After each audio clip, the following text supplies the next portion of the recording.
Qual é a sua história favorita da Bíblia? Para muitos, é a história do filho pródigo.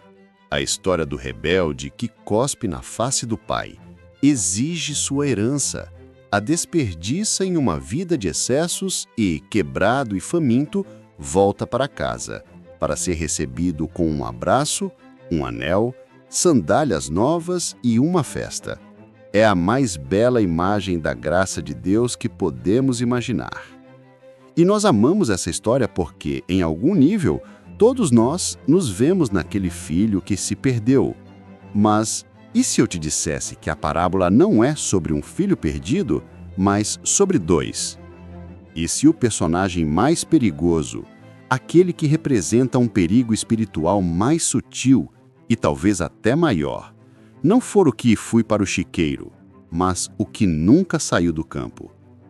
Na história contada por Jesus em Lucas 15, há um personagem que muitas vezes ignoramos, que fica nas sombras até o final: o irmão mais velho. O filho bom, o filho obediente, aquele que sempre fez tudo certo. Por que Jesus termina a história mais comovente sobre a graça com a imagem de um filho justo, do lado de fora da festa, cheio de raiva e ressentimento? O que o coração dele nos revela sobre o perigo de estarmos perto da casa do Pai, mas a quilômetros de distância do seu coração? Esta mensagem é para todos nós, mas especialmente para aqueles que têm tentado fazer tudo certo. Para você que serve, que obedece, que se esforça. Para você que, talvez secretamente, se ressente ao ver a graça de Deus sendo derramada sobre alguém que, na sua opinião, não merece.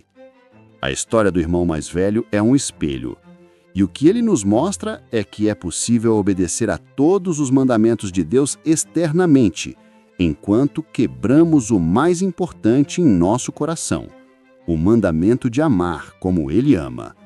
Até o final deste vídeo, vamos descobrir por que a reação do pai ao filho mais velho é tão chocante e cheia de graça quanto a sua reação ao filho pródigo, e entenderemos a pergunta silenciosa que Jesus deixa no ar no final da parábola, uma pergunta que ele dirige diretamente a você. Irmãos, todos nós conhecemos o caminho de volta do chiqueiro, mas hoje vamos examinar um caminho muito mais perigoso, o caminho do campo para a porta de casa. Fique comigo, pois podemos descobrir que o filho que mais precisava da graça do pai era aquele que achava que não precisava dela de forma alguma.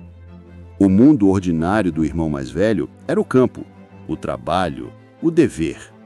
O sol nascia, ele ia para o campo. O sol se punha, ele voltava do campo. Sua vida era definida pela sua performance, pela sua obediência.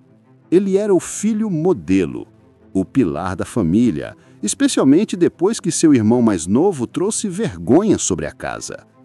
Seu mundo era previsível, justo em sua própria mente e baseado na meritocracia. Eu trabalho, eu mereço. Ele se rebelou, ele merece o castigo. Esta era a lógica do seu universo, uma lógica de servo, não de filho. A atitude dos fariseus. Eles eram os mestres da obediência externa. Jejuavam, oravam, davam o dízimo de tudo.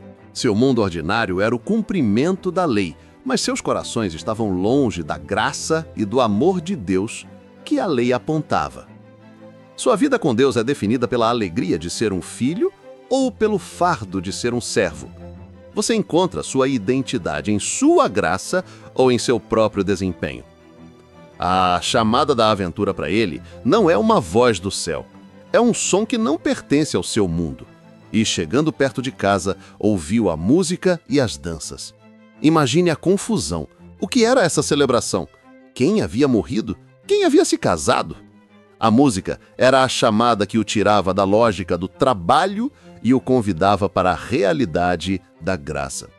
A festa para o irmão que não merecia era uma afronta à sua teologia de mérito. A aventura que se apresentava a ele era: você vai entrar na festa da graça ou permanecer do lado de fora, no campo da justiça própria. Exemplo de Jonas. A chamada dele para a aventura foi pregar em Nínive. Quando os ninivitas se arrependeram e Deus os perdoou, Jonas ficou com raiva. A graça de Deus para com os inimigos foi uma ofensa à sua noção de justiça. A festa em Nínive o irritou. A graça de Deus é escandalosa para a mente legalista. Se você se alegra com a festa que Deus faz para cada pecador que se arrepende, comente: "Bem-vindo de volta, irmão." A recusa dele é explícita e cheia de raiva. Depois que um servo lhe conta a notícia: "Veio teu irmão e teu pai mandou matar o bezerro cevado, porque o recebeu são e salvo." O texto diz: "Mas ele se indignou e não queria entrar." Ele se recusa a participar da alegria. Ele se recusa a celebrar a restauração. Ele se recusa a chamar o pródigo de "meu irmão", referindo-se a ele como "teu filho." Sua recusa é um protesto formal contra a graça. Ele prefere o exílio autoimposto de sua amargura a entrar na festa do amor incondicional do Pai. Mesmo após o pecado, o coração de Deus é o de um pai que busca o filho que se escondeu. Nosso Pai deixa os 99 para buscar o perdido, e Ele deixa a festa para buscar o amargurado. Se você é grato por este amor que busca, siga este canal e comente: "Obrigado, Pai, por me buscar." O irmão mais velho cruza o limiar, não da porta, mas da sua amargura contida. Ele desabafa. E seu discurso é um monumento à justiça própria.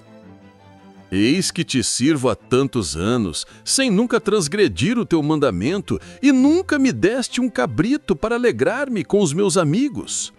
Vindo, porém, este teu filho, que desperdiçou os teus bens com as meretrizes, mataste-lhe o bezerro cevado." Cada palavra revela seu coração. Eu sirvo, eu nunca transgredi, nunca me deste. É a linguagem de um empregado, não de um filho. Ele vê a obediência como uma moeda de troca para receber recompensas. Ele não consegue ver que a maior recompensa, a comunhão com o Pai, ele já tinha. A oração do fariseu e do publicano. O fariseu também fez um discurso de justiça própria a Deus. "Graças te dou, porque não sou como os demais homens. Jejuo 2 vezes na semana e dou os dízimos de tudo quanto possuo." Ele estava cego para sua própria necessidade de graça. É muito fácil cair na armadilha de contar nossas boas obras a Deus. Curta este vídeo agora como um ato de humildade, reconhecendo que tudo o que temos é pela graça. A prova final para o irmão mais velho está contida na resposta do pai. O inimigo dele é a sua mentalidade de escravo, que o cega para a sua herança. O aliado é o pai, que tenta desesperadamente abrir seus olhos. A prova é se ele conseguirá abandonar sua identidade de servo obediente para abraçar sua identidade de filho amado.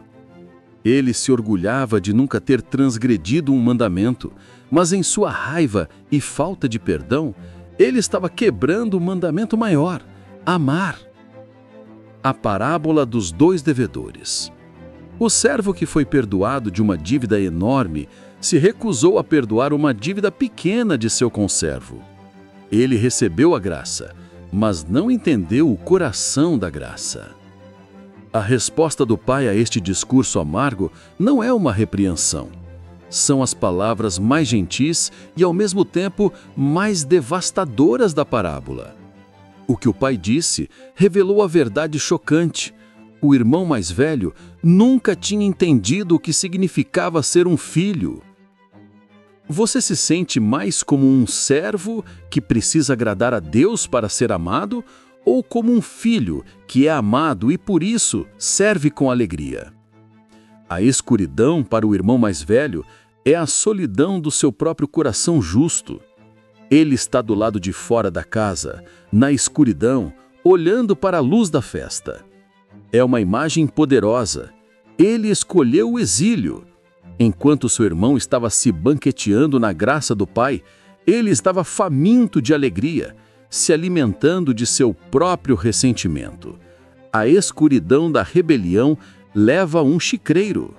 A escuridão da justiça própria leva a um campo frio e solitário, a um passo da porta da salvação, mas sem nunca entrar. A nação de Israel no tempo de Jesus. Muitos dos líderes religiosos estavam tão perto do reino, eram os guardiões das promessas, mas sua justiça própria os impediu de reconhecer o Messias quando ele veio.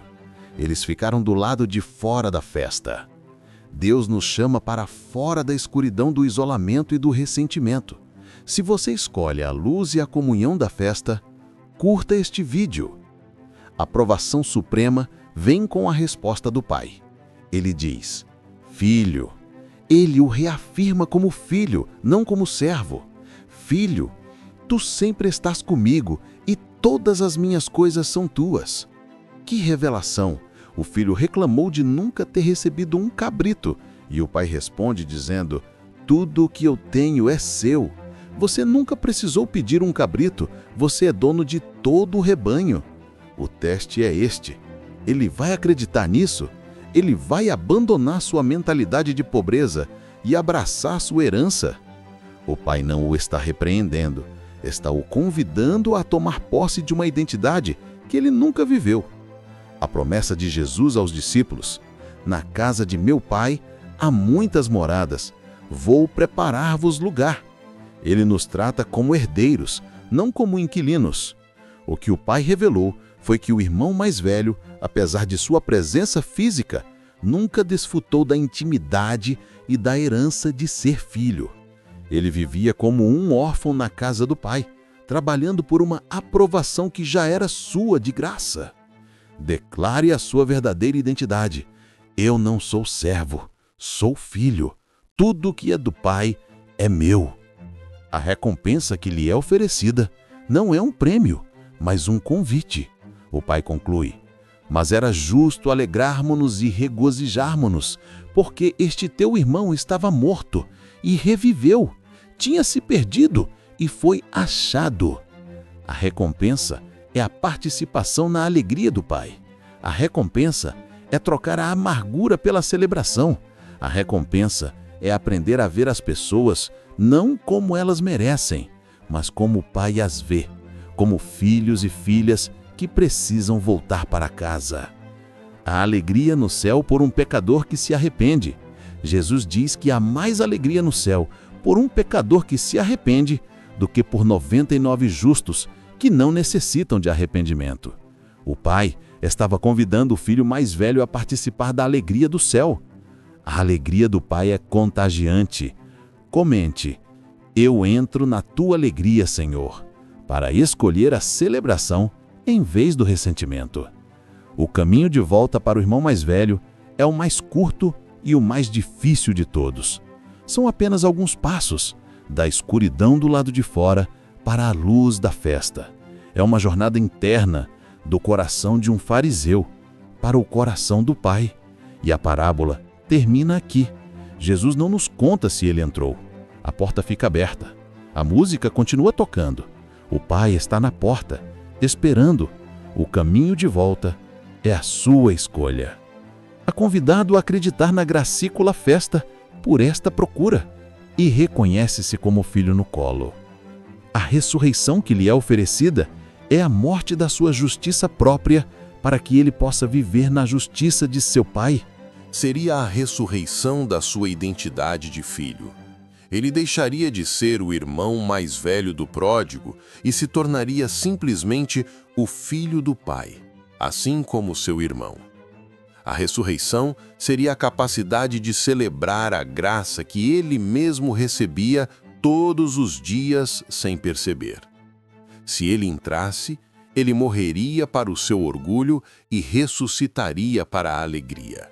O batismo simboliza a morte para o nosso velho eu e a ressurreição para uma nova vida em Cristo, onde nossa justiça não é nossa, mas dele. A revelação, a chave que esta parábola destranca para nós, é a revelação do coração do Pai. Ele tem dois tipos de filhos perdidos, e ele ama e busca a ambos. Ele corre para o rebelde que se arrepende e sai da festa para suplicar ao justo que se ressente. A revelação é que a justiça própria pode ser tão mortal quanto a rebelião. A chave é que a casa do Pai não é um tribunal onde se pesa o mérito.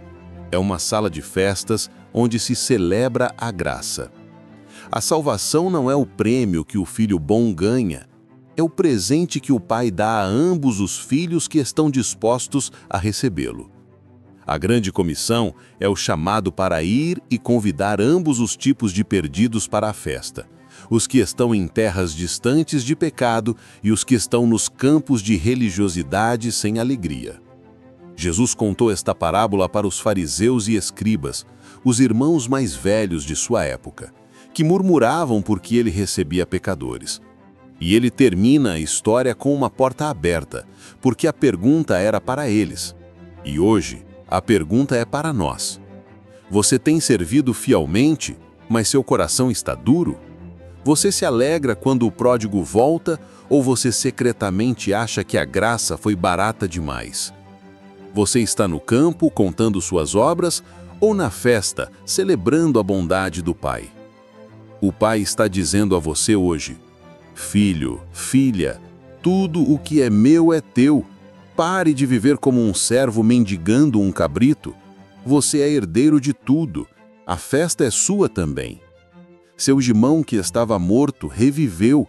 Deixe a amargura, deixe a comparação, deixe o campo e entre na alegria do seu Senhor. A festa não está completa sem você. Não sabemos se o irmão mais velho entrou. Jesus deixou a história em aberto de propósito, para que você e eu pudéssemos escrever o final com a nossa própria decisão. Qual será a sua escolha? Se você escolhe a festa da graça em vez do campo da justiça própria, inscreva-se neste canal agora mesmo e ative o sino. Queremos te ajudar a viver na alegria da sua filiação. Esta mensagem pode libertar alguém que está preso na armadilha da religiosidade. Compartilhe este vídeo com esta pessoa. Vamos todos nos encontrar na festa do Pai. E cele a sua decisão de viver como um filho amado, comentando: eu escolho a festa. Filho, tu sempre estás comigo, e todas as minhas coisas são tuas. Mas era justo alegrarmos-nos e regozijarmos-nos, porque este teu irmão estava morto e reviveu, tinha se perdido e foi achado. Lucas 15, 31 e 32.